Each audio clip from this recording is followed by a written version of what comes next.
So thank you very much for coming on Art World, Yancey. Hey, thanks for the invitation. Appreciate it.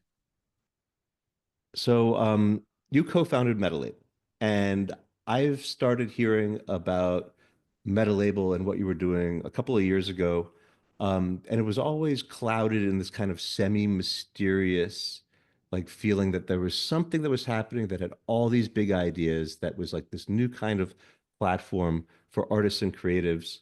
Um, And I just started noticing I was hearing about it more and more. And Josh Citarella, who I really admire, who does this invaluable Do Not Research project, he's on there. And then just last year, there was that amazing project that you did with Brian Eno, where he released his book, What Art Does, on the Metalabel platform. And it just took me a long time to kind of wrap my head around exactly what the project of Metalabel is. And if I could use a cheat code, I'd like to just ask you, what is Metalabel and who is it for? Yeah, I think your experience is not uncommon, and maybe my own experience with the project has not been that different. But it's really a new and different operating system for creative people to release work and get paid from what they make, and to support other people. It's been mysterious because it has been trying to create an alternate system, within that exists in the same universe that the creator economy as we know it exists within. And uh, we struggled for a while to figure out how to articulate, what exactly is our offering and what is our path, what is our technical path to achieve the things we want to do. And so that took a little bit of time. But, you know, time spent solving problems creates depth and more understanding, and I think better products in the end. And so what we have now is a new operating system for creative people to release work, sell work, automatically, transparently split proceeds from work, create shared pools of funds that they can use to invest in new projects and new work by other people. And it's a path for any creative person to get passive royalties and to be a part of something, bigger than just them. Like, it's the best way there's ever been to release work collaboratively. And that really vision clicked into place in the past year. And last October, throughout all of last year, we were sort of experimenting with a very curated sort of one or two releases a week. And then last October began to activate the platform in a bigger way. And right now it's just growing. This is the biggest month we've ever had for collects, releases, like all of these things. So it's finding its way. And so I think your experience of, hey, this is intriguing, I don't quite understand it, but I like the vibe, to now like maybe I'm getting it more. I think that's true. I think it's a truthful reaction. And so thank you for sharing that.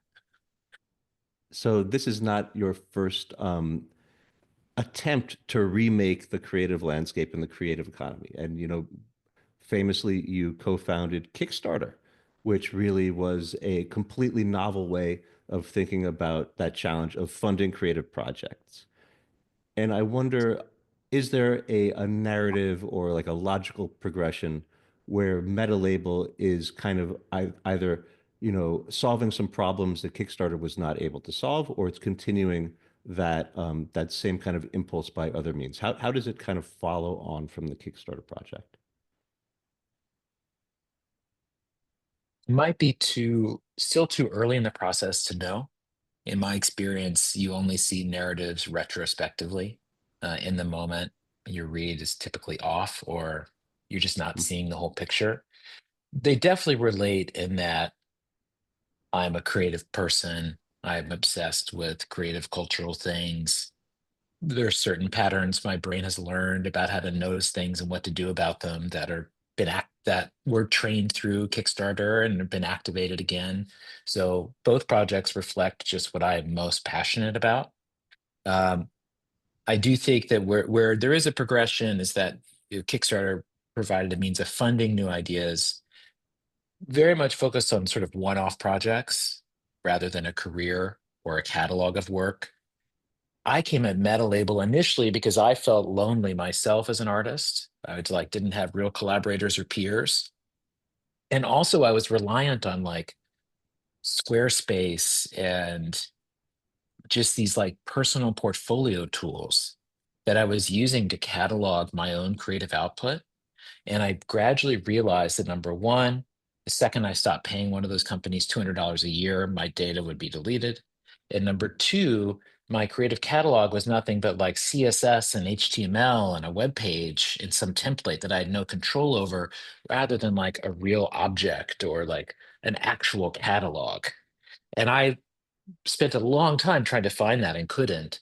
And so, Metalabel is that cataloging tool with all that intricacy of like speaking of how creative work should be held online. Um, but yeah, but it definitely originates in like personal places, uh, and in solving my own questions.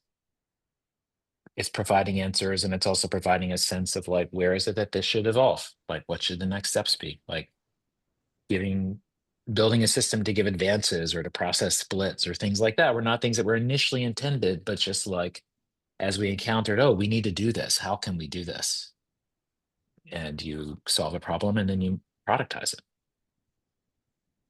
I think what you're describing about that that realization that a lot of the work that you were building on the internet, you were building on these platforms that you didn't really have control over, and that could like kind of cease to exist or could change the rules at any given moment, is something that a lot of us have been, realizing over the past decade, where we've put so much of our time into these social platforms, into these kinds of tools where it seems like we're able to use them to reach this audience, but that it's actually not a bargain that is very hard and fast. And I mean, I know this as a journalist who's written reams of my career for publications that no longer exist, and like the all of those articles are basically just lost to time.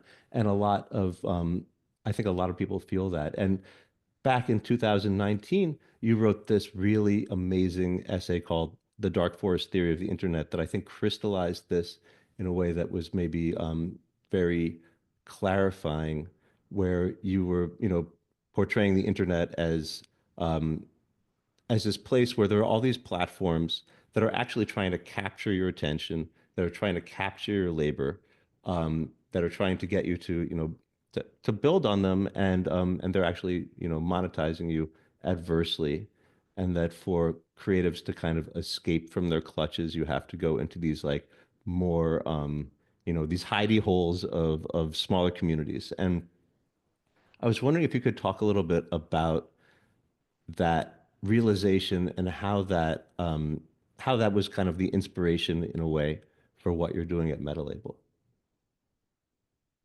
Well, with the Dark Forest piece, it wasn't at all about platforms owning content or creators or anything like that.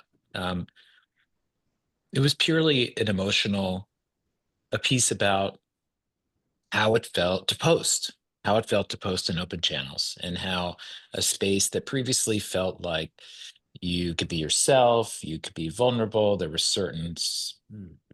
just a certain vibe that had dominated online culture, that instead Twitter and Instagram, places like that, had become to feel more adversarial. There's a growing presence of bots, trolls, people being attacked, people, just so much hype. And that basically the internet had gone from our space as like internet native people to instead the central battleground for power and influence and financial returns.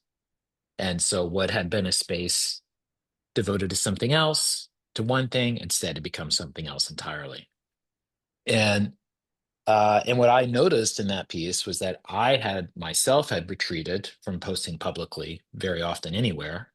And instead, my own behavior was that like my chats, my WhatsApp groups, my, chat groups, but that's where I was active. And that's where I was communicating. That's where I was sharing my real thoughts. And just and showing that even a podcast was a version of that, all spaces that were just not gamified, not indexed, not part of what later writers came to call the clear net. Um, and so instead, that we were gathering in these dark forests, these spaces that were more hidden. And yeah, I mean, I think that continues to be the trajectory of the internet. And I don't think that's going to change. I think it's only going to grow. I think that's extending into the real world.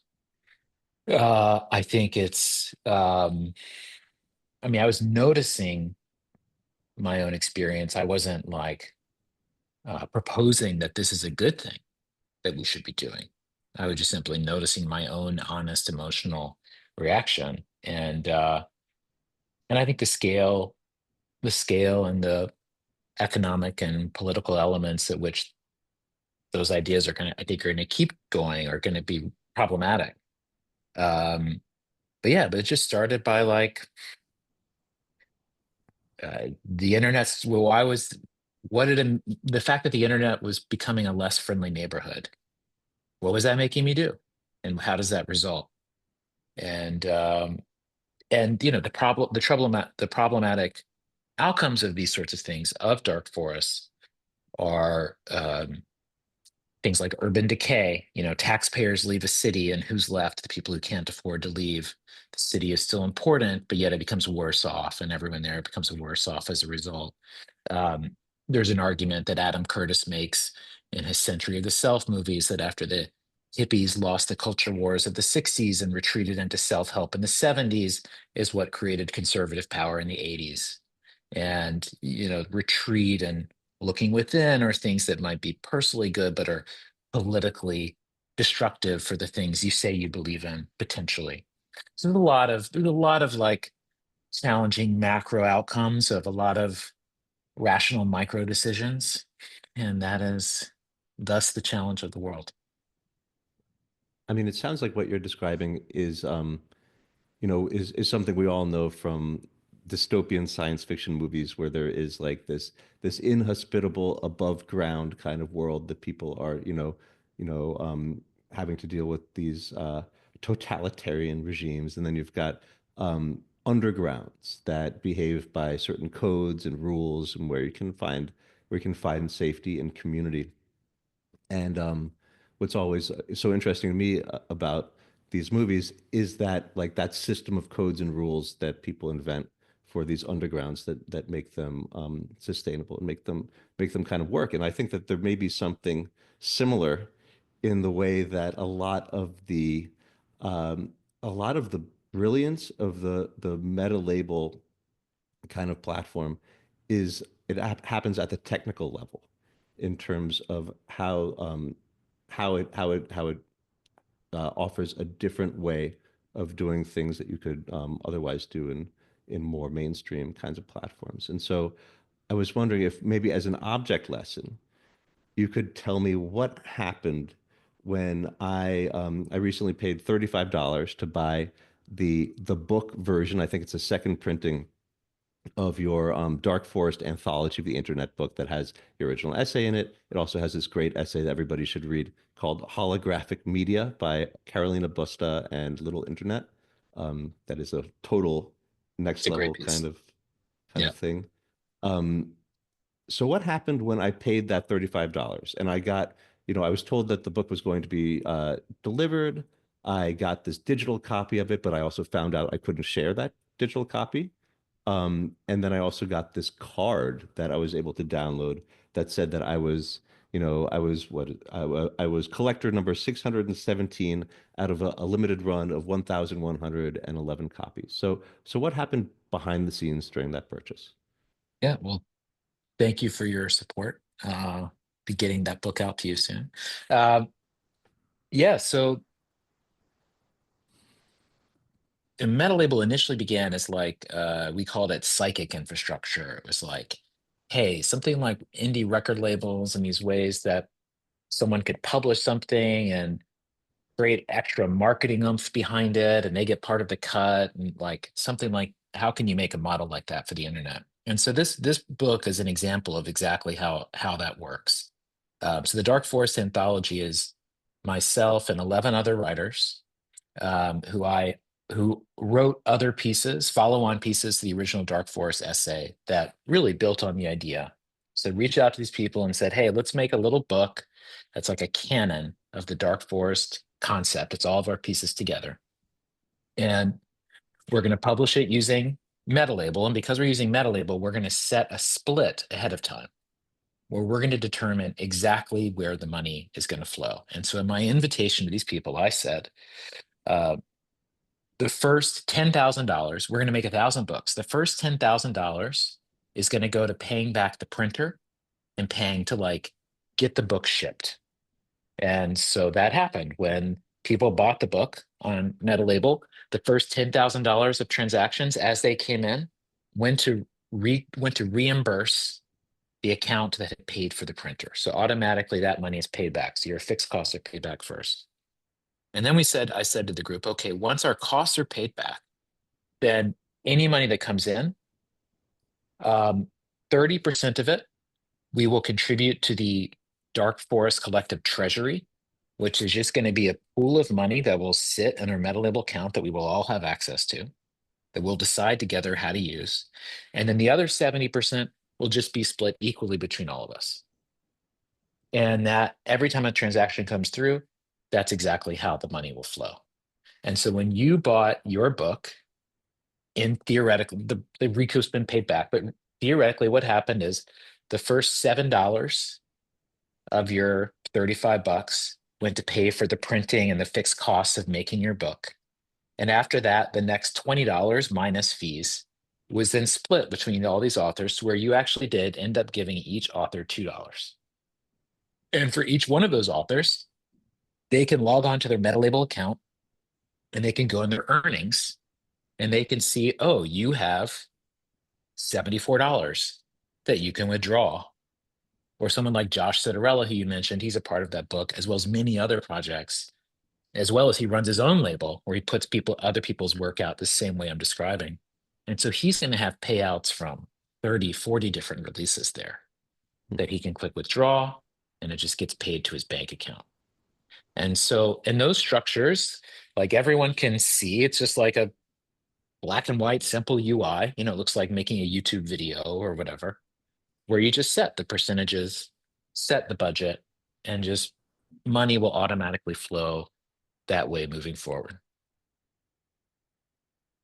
So this sounds like you are using smart contracts and there's a DAO kind of governance structure that you've enabled, and that this is enabled by the blockchain. Um, but when we were talking in advance of this call, I was saying, oh, this sounds like it's a great, proof of concept that there's utility for the blockchain beyond DeFi and, setting up these like frictionless rails of money across borders and everything.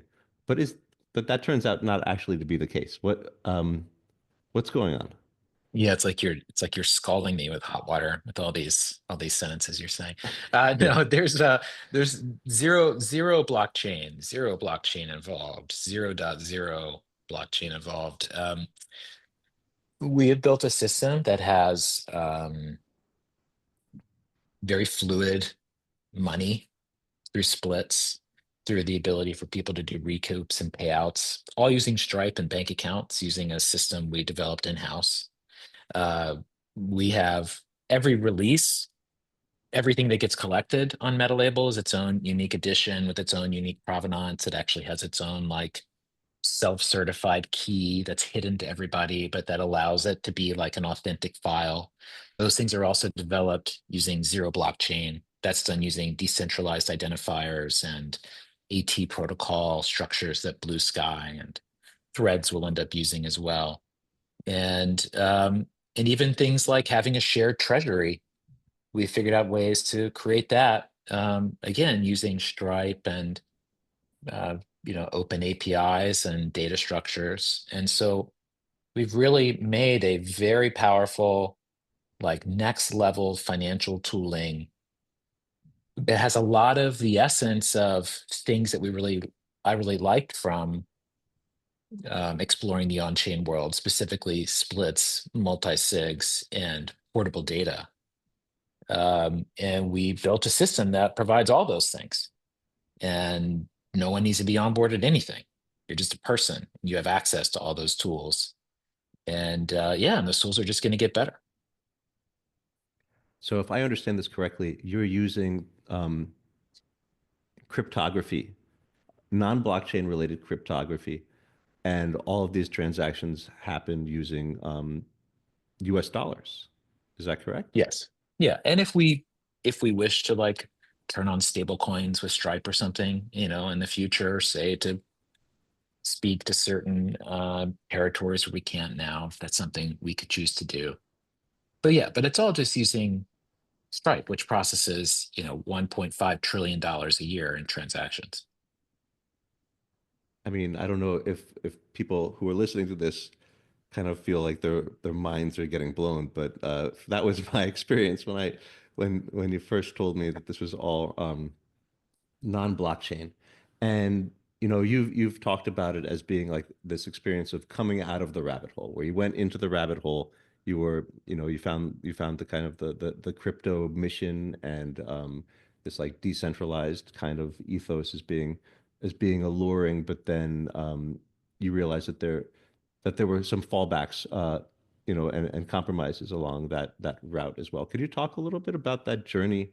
You know, like how you had that again, like a growing realization that not all was what you were you were looking for in the blockchain world.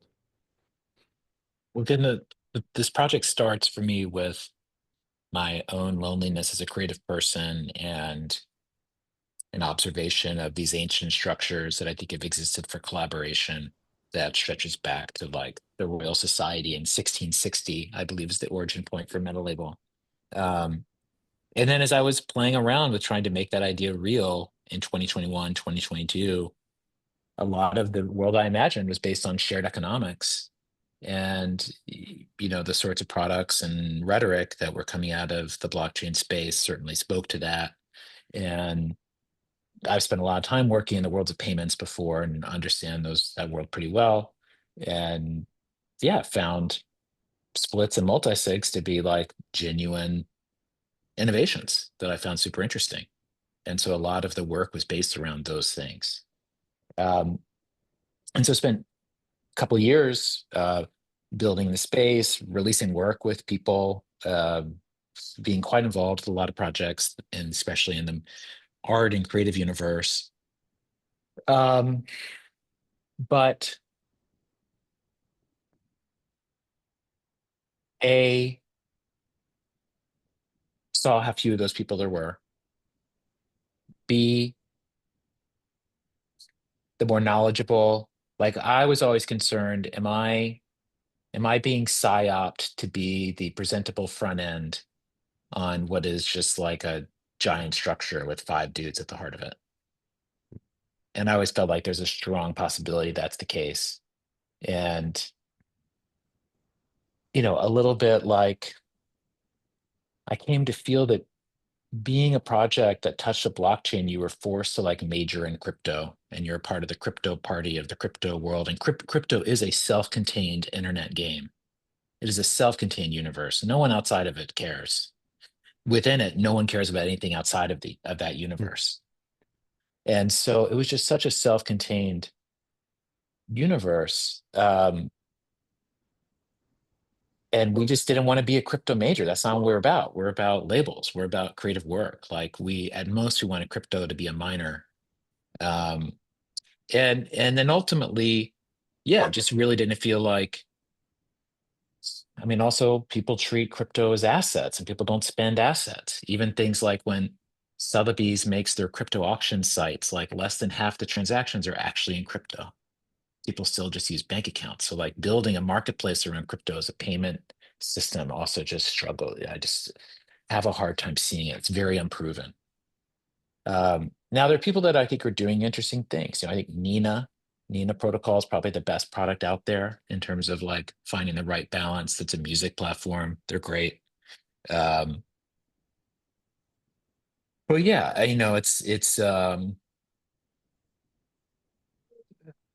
it's always been challenging space because it feels like, it's dangerous, and it feels like online poker, and people know when they should go to places like that and when they shouldn't. And for me, as someone who cares about artists, to say, you as an artist, that's where you should be going with your work to be valued and be respected and whatever. It's like, there's no way in hell can I make that argument with a straight face.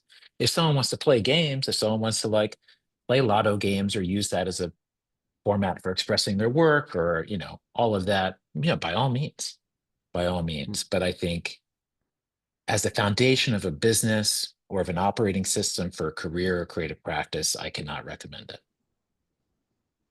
Uh, you wrote something that had two really fascinating points that really kind of resonated with me, and one of them is that the fact that that crypto is essentially based on a financial asset, that there are a lot of the imperatives and rules surrounding it that push towards profit maximization and um, really trying to make sure that that is the ultimate objective, is that you're always trying to raise the pricing of something, which is not necessarily always um, what artists want. In fact, that's why so many artists in the fine art world try to stay out of the auction marketplace so they can maintain some kind of sustainability for their markets. But then Well, the I other mean, the thing, whole, go sorry. ahead.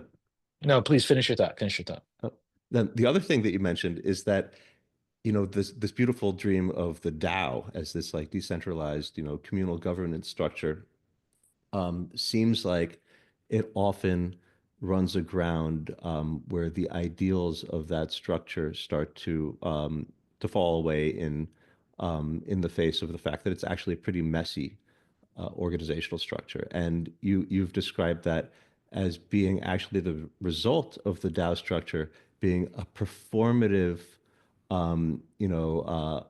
attempt to provide the sufficient decentralization that you need in order to pass the Howey test of not being a commodity, which is Yeah. like, if that's the ultimate thing you're trying to do, that's why the DAO doesn't work as It's well as it theater. could. DAOs are theater. They're theater for regulatory arbitrage to not be centralized controlled. But yeah, yeah. I mean, these are things that exist before the tool. They don't exist for a wider purpose beyond the tool of blockchains, things like that. And so again, that's fine. It's just not something uh, that I, as an entrepreneur, creative person that has a wider set of interests, am willing to build my business or my identity around. And yeah, and in the end, and the yeah, I think the future where blockchains win is, certainly stable coins, I think, are very useful, and Stripe's support of them is going to end up being extremely material. Um, I think other than that, blockchains are going to end up being like next level ad networks with really good cross-platform user tracking, and it's going to be super dystopian. I mean, that's what these things are. It is like DoubleClick. It's all the stuff that got outlawed before, but just at a different scale and level of the internet. But I think ultimately that's where these things will go. But anyway, separate conversation. So, so you call yourself post-crypto, which I think is a formulation that almost unusually or surprisingly I haven't heard before. Everybody knows about post-internet, that those were the artists who were making work as if like the internet was a given. Um, how would you describe what does post-crypto mean to you? Well, that's from yeah, I shared with you. So like we made this decision to exit the space, I don't know, year and a half ago, 2 years ago. And our friend, I talked to many entrepreneur friends about it, and every single one of them was having the same conversation internally with their team, every single one of them, and about whether or not to leave the space if they had the option. And they kept asking for our reasoning. So in the end, I made this Google Doc where I just wrote up like our own what I'd written internally, because internally we have like a blogging culture at Metalabel. We meta blog where we write internally public blogs to each other to make decisions. And this had been something I'd written first that way. So I said, okay, I'm going to send you this Google Doc. I'll leave the comments on. Don't post it anywhere publicly. If you want to share it with like other friends in the space, like that's cool. But yeah, this is like our thinking. And so that doc is called Climbing Out of the Rabbit Hole, and it lays out our experience and sort of our case.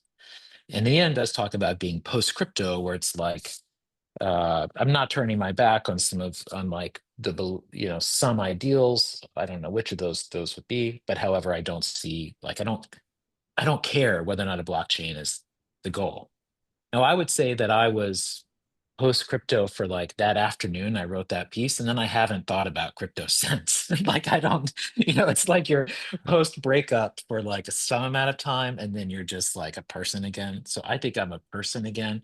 I still have many friends in the space, and I track things, and some of our investors are in that space. All of that, like, it's in my information diet. Um, and it's like worth looking at as like advanced internet money games. Is there anything interesting or not? Um, but I don't know. I think just again, I'm not trying to like, uh, I'm really just trying to speak from my own personal perspective, but I'm just so grounded in a creative practice as a creative person. So I just have to think for my needs as a creative person, how does this meet or not meet them? And yeah, and it's challenge. It's not an easy sell right now. Not that the rest of the world is like, not that anybody's killing it exactly at the moment, but I think the strikes, I think that the costs far outweigh the benefits. So, around a year and a half ago, you go post crypto at Metalabel, but around this time, a new technology is kind of sweeping the world, and of course, this is AI. So Metalabel is almost like this utopian effort to reduce friction for artists and creatives, and to create a sustainable um, economics around the Yeah. creative act. Um, and meanwhile, okay, so now we've got AI coming in and changing the foundational rules in some ways, where creativity all of a sudden is becoming potentially in some ways arguably commoditized. In other ways, it's shifting in strange ways. And artists obviously are very fearful. They fear that human art is being outmoded. They feel the erosion of copyright protections might make it harder to make a living and to be compensated for their work. So how does how does meta label kind of like exist, and how is it evolving in the context of AI?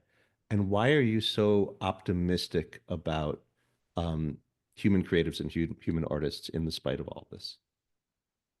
Well, I have zero fears about AI in an artist's hands. What a great tool. What a fun tool. Let's see what we can come up with. Like, let's cook. That's cool. It raises question, all sorts of interesting things about authorship and whatever. But like in the hands of an artist, yeah, whatever. Like, what's your taste? Where do you want to go? In the hands of not artists, sure, who gives a shit? AI in the hands of corporations as a means of doing what Spotify's done with ghost artists, where Spotify's made it so that there's a type of song on Spotify called a ghost song by a ghost artist, and this is an unnamed, uncredited musician who's paid to make music that sounds like what Spotify's algorithm says people want to hear.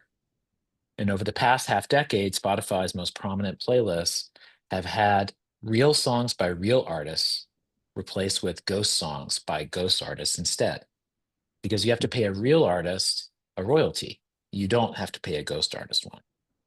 Huh. And so that sort of mindset where you have Spotify saying, well, we already have people paying $10 a month, and do they really need to hear a human? It could be it could be an AI. And it's that sort of replacement that I see as being the biggest immediate threat.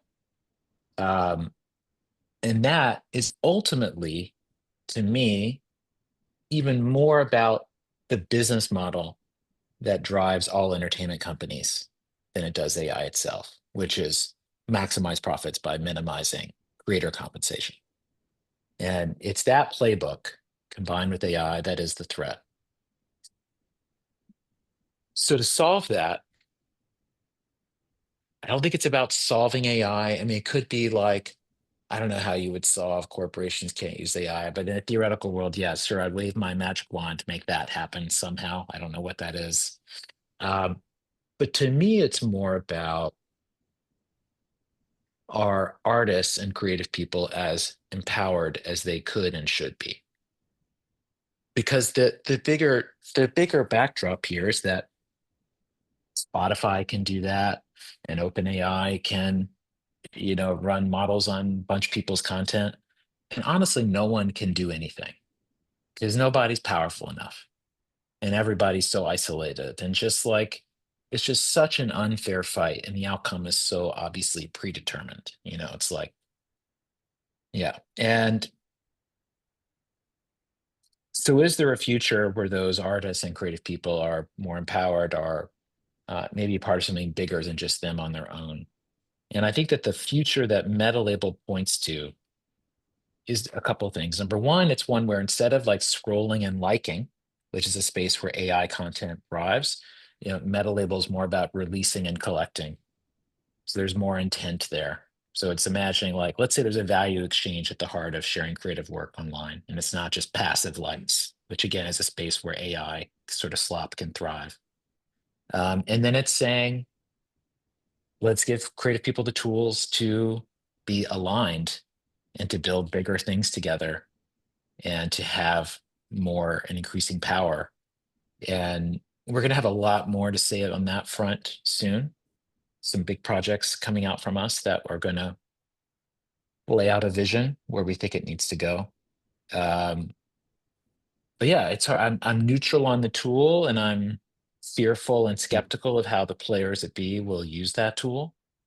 And so it's an interesting question to think about where the leverage points to try to guide towards a best outcome.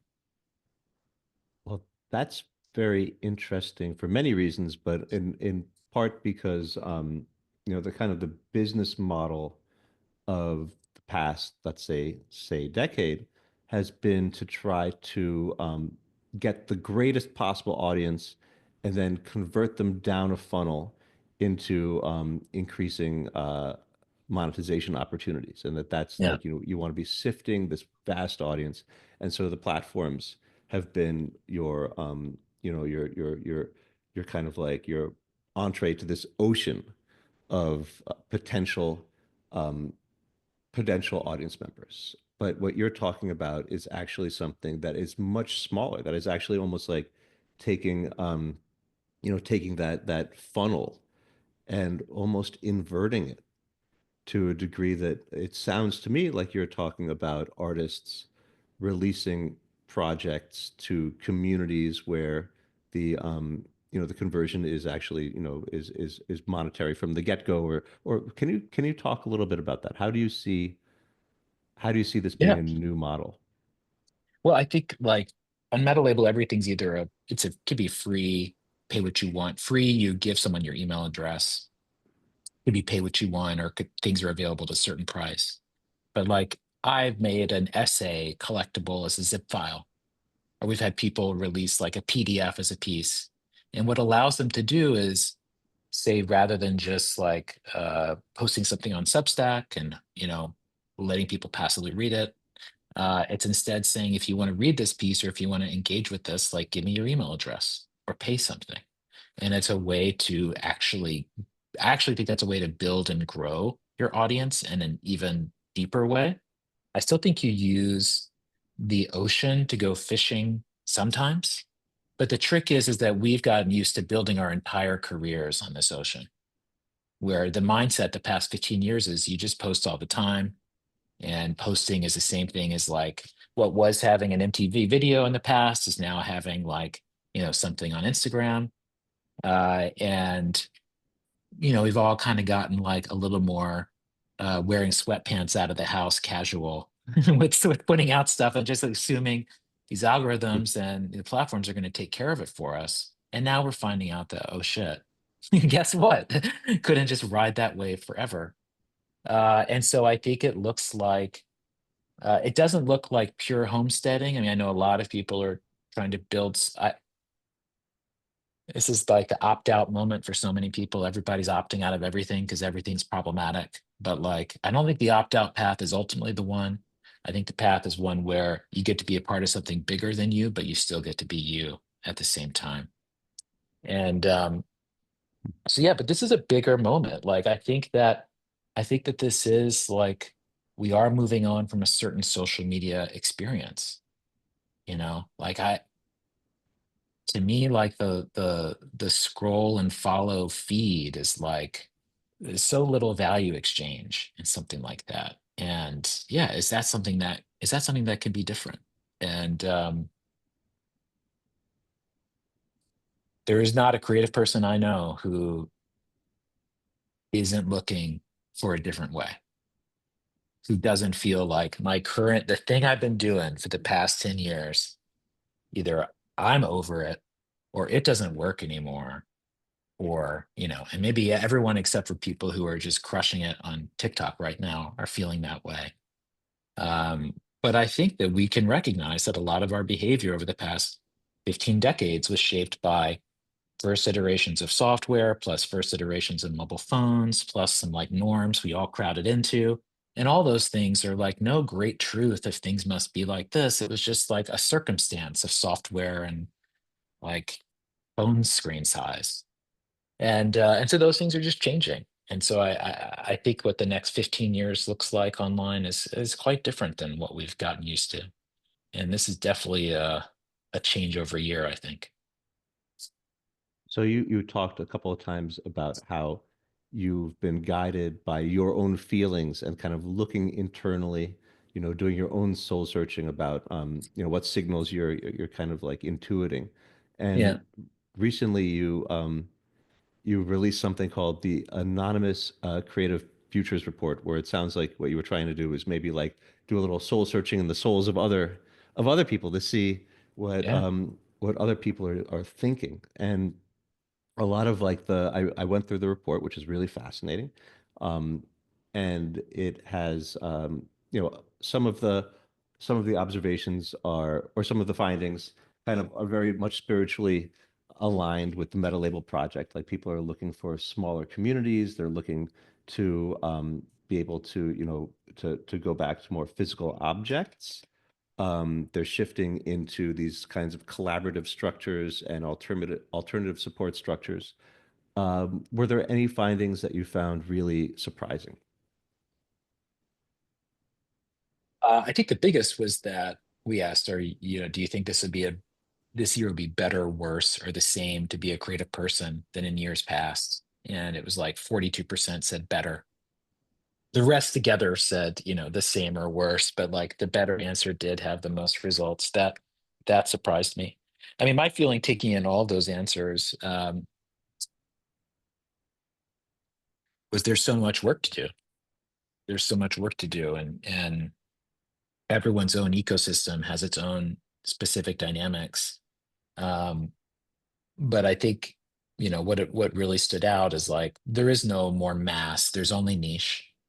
There's lots of really small niches. Really small niches can be extremely successful, and I don't mean this word just monetarily, but like profitable, in that they're just like very generative for everyone involved. If they're like coming together for the right reasons or just there's real energy there. Um, but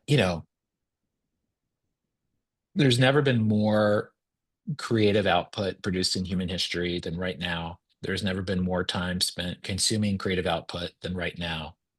Uh, I, in my lifetime, have watched art and creative culture go from like a footnote of society to like one of the main focal points that we all really think about. And I believe that all of those trends are only growing. And there's like even the very word creativity first entered the dictionary in 1966. Hmm. The concept of creativity was invented by United States Defense Department research in the 1940s, searching for ways to find divergent thinkers and a way to make people feel happier under capitalism. And there was this idea of creating a democratic form of genius that any person might aspire to in their daily life. and this notion of creativity emerged. It was like one of the first corporate buzzwords, 1940s, 50s, 1960s. Creativity became part of the education system in America for the first time. Creative writing programs were invented in the 1960s. These are all extremely recent things. And now we're at the point where being a creator is like a job, a borderline job. And this entire economy and infrastructure that we have is so nascent. It's so nascent. Like if we think of that origin point to say similar to like the Dutch East India Trading Company or like Adam Smith Wealth of Nations, then that means in the creative universe, we're in like the early 19th century. We're like in 1840 in terms of the creative economy.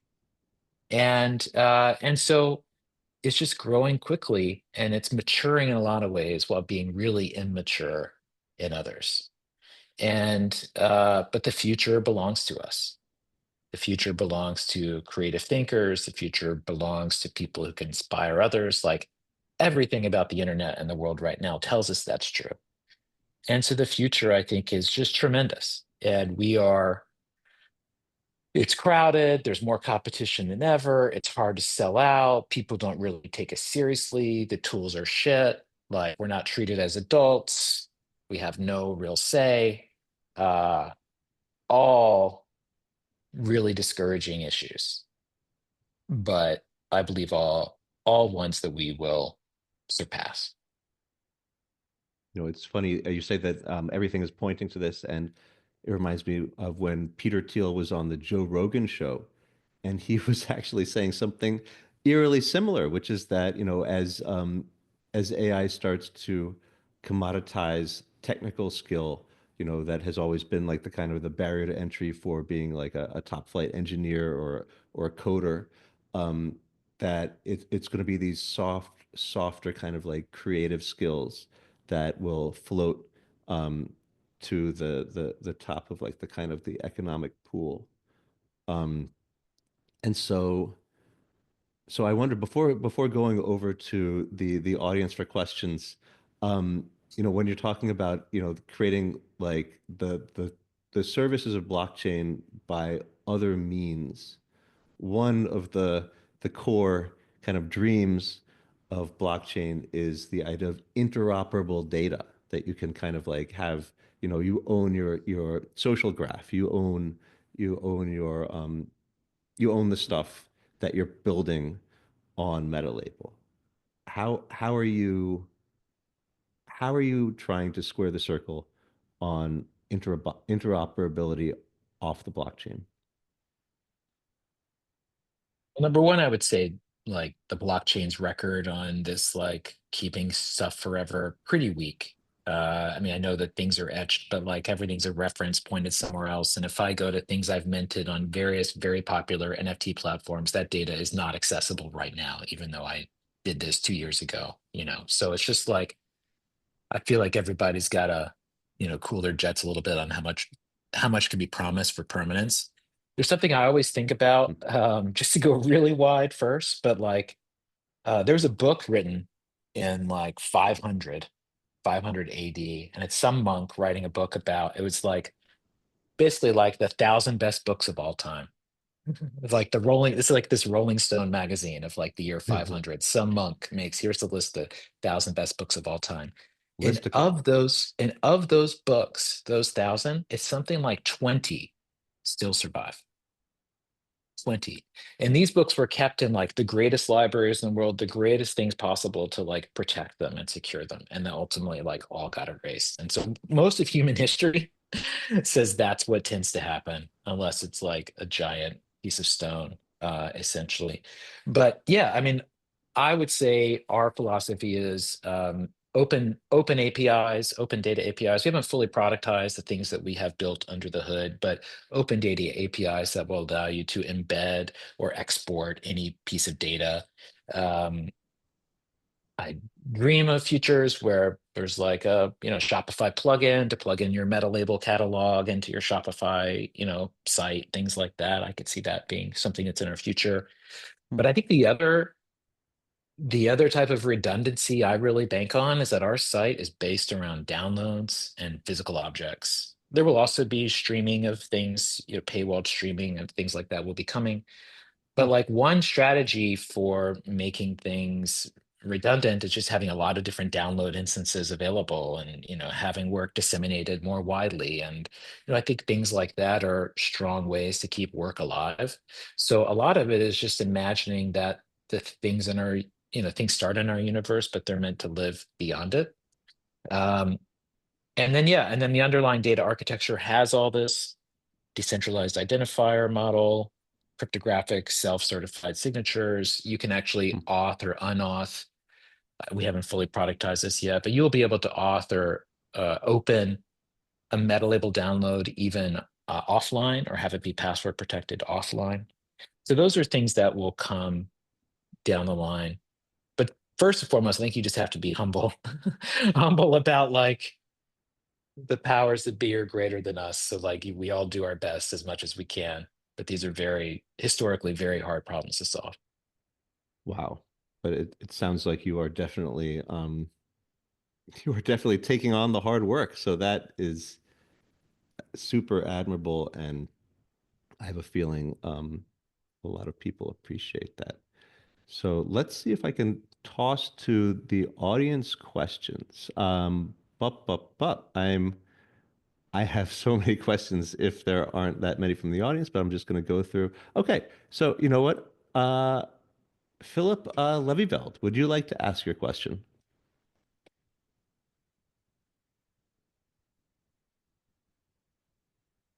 Let's see, is Phil? Oh, he would like me to ask it. Okay, yeah, thank you very much, Joyce. Okay, so here is what Philip asks. He says, looking at it another way, do you think that blockchains and smart contracts can be used in mashup culture to reward artists proportionally when their work is subsampled? Or is attaching the blockchain to an artwork an all or nothing process? Hmm. Great question. I think right now, unfortunately, it is all or nothing. Um, I do think the thing that you're dreaming of is a sort of thing that the kinds of people I like to hang out with in the space, are thinking about or wanting to make. Um, Not to be too self-promotional, but we are going to be rolling out an update to our splits function here in the next month or two that will allow something like a open internet collaboration where you could add 1,000 people on a split and money could just flow to them all. But like big split sort of products where someone just onboarded and like, yeah, accepted an invite to be a part of your project. You could create a split and pay people out in some sort of way. It could be just you could set 30% of the proceeds of a release to be put into a collective split that would be paid out to a lot of people. Um, but yeah, we definitely see those sorts of like mechanics and sort of internet participation kind of games to be, I don't know, I think there's some fun possibilities. Like when you're thinking about building this platform and all these tools within this platform, Yeah. um, do you feel like they're kind of all pointing towards some future possible art format that would be like some kind of collective, I don't know, like, you know, block creativity I or think I no, I think the formats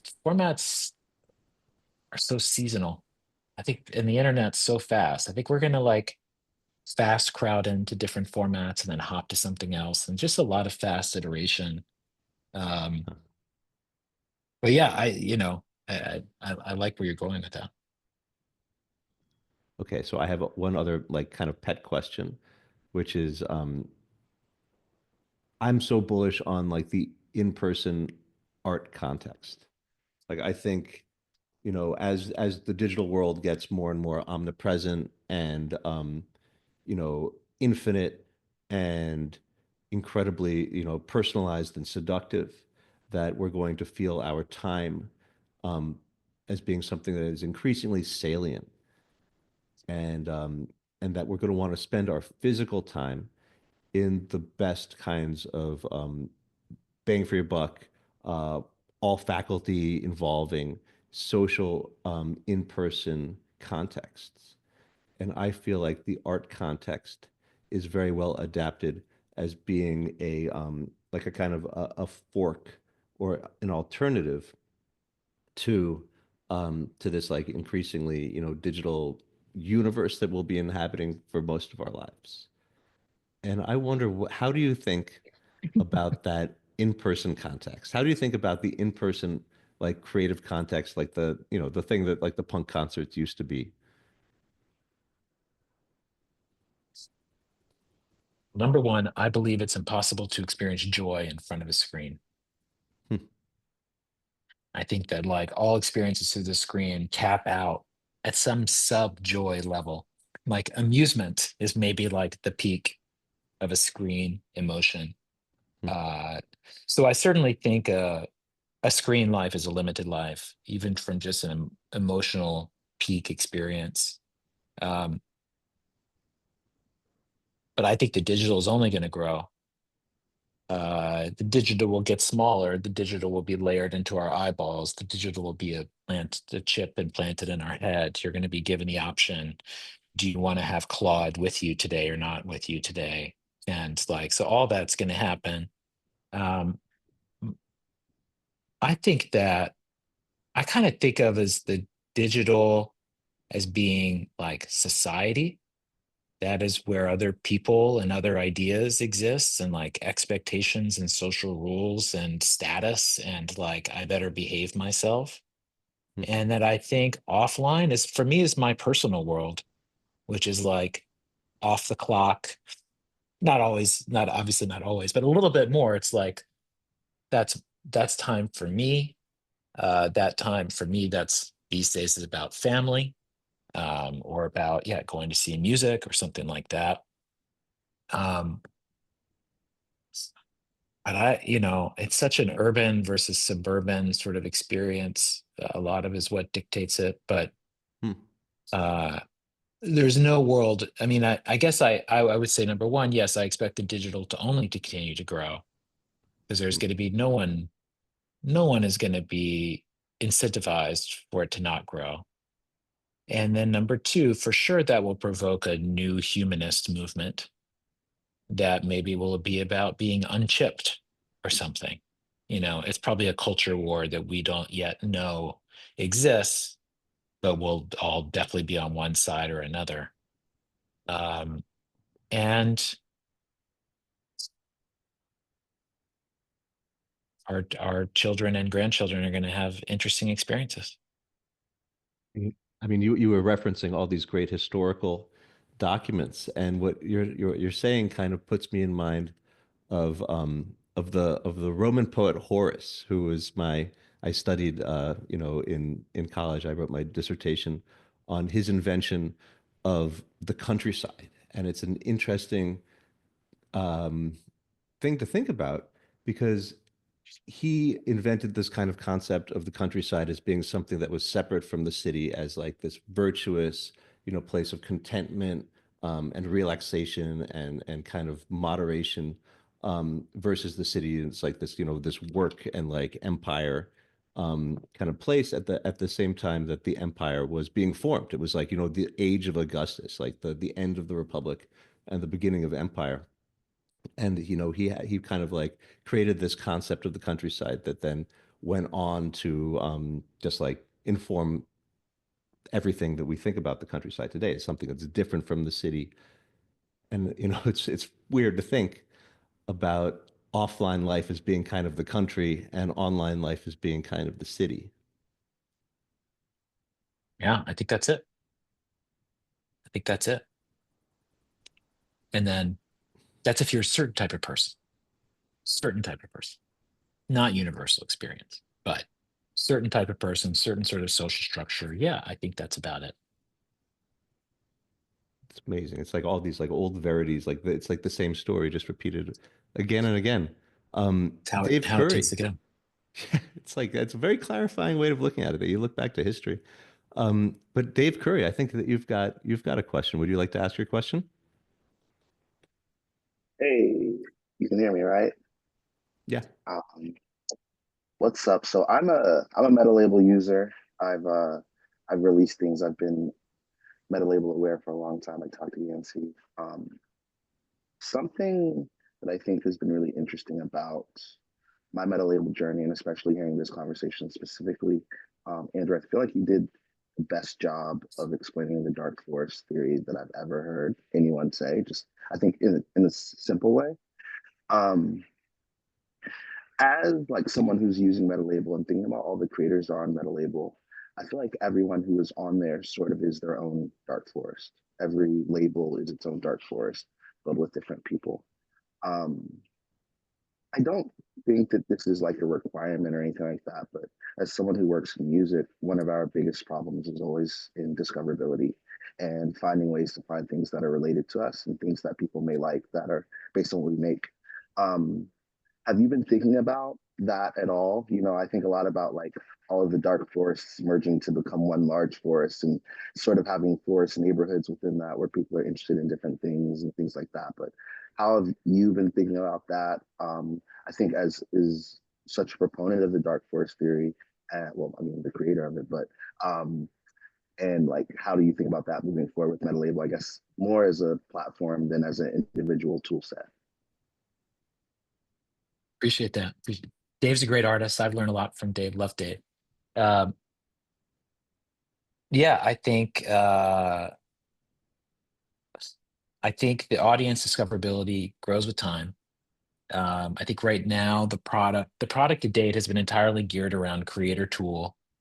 It is in the right on the cusp of shipping and of shifting into a real overhaul of the collector part of the experience.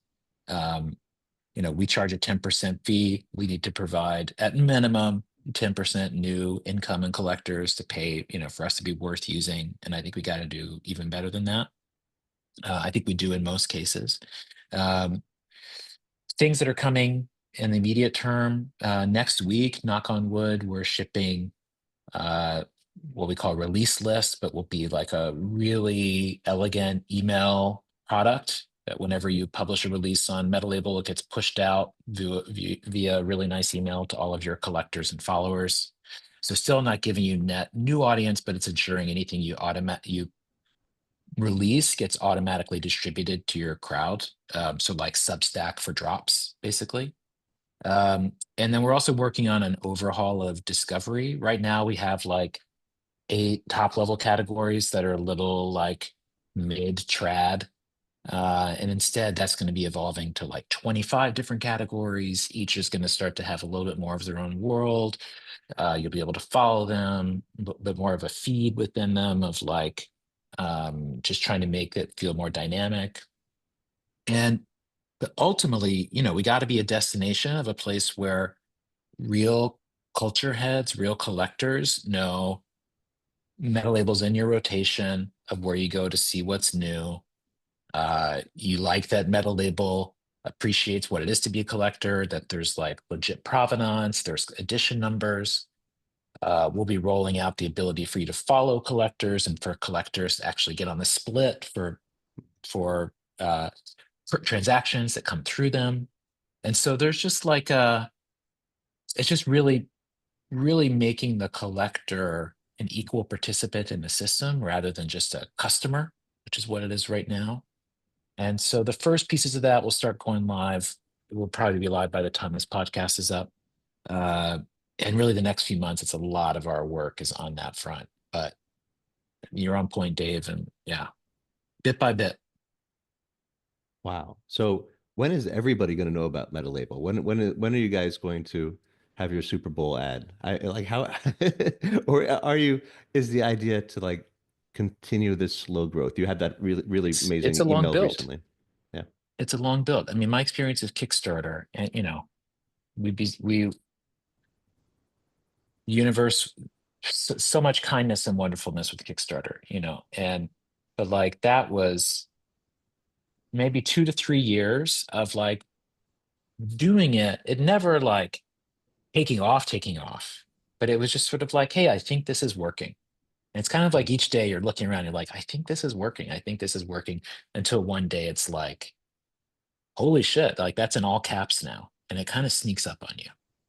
And I can feel that we're in that process of like each day it's like, hey, that thing is cool, that thing is having success, that thing. And but like good things take time, and especially with creative people who like by their very nature are sensitive, by their economic situation are vulnerable, and who are just really in need of other people to help advocate for them to fucking get anywhere. And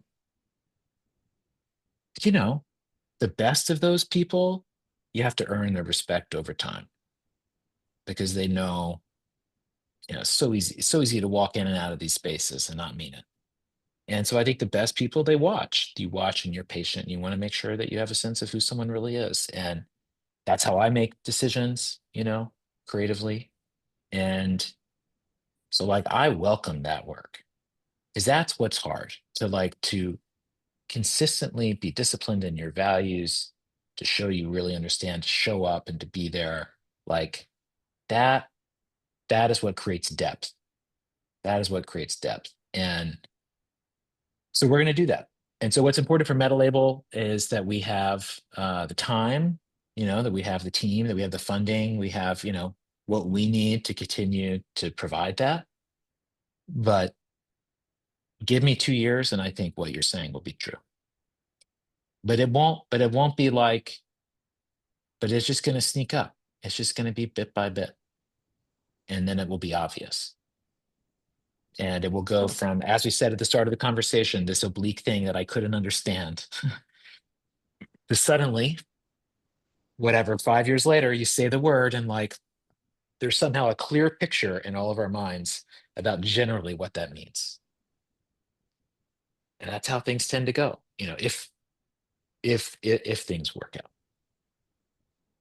Well, thank you for being like a kind of a beacon in these strange and scary times. I mean, that's a very that sounds like such a great strategy, such a great philosophy, and the product is amazing. So thank you so much for coming.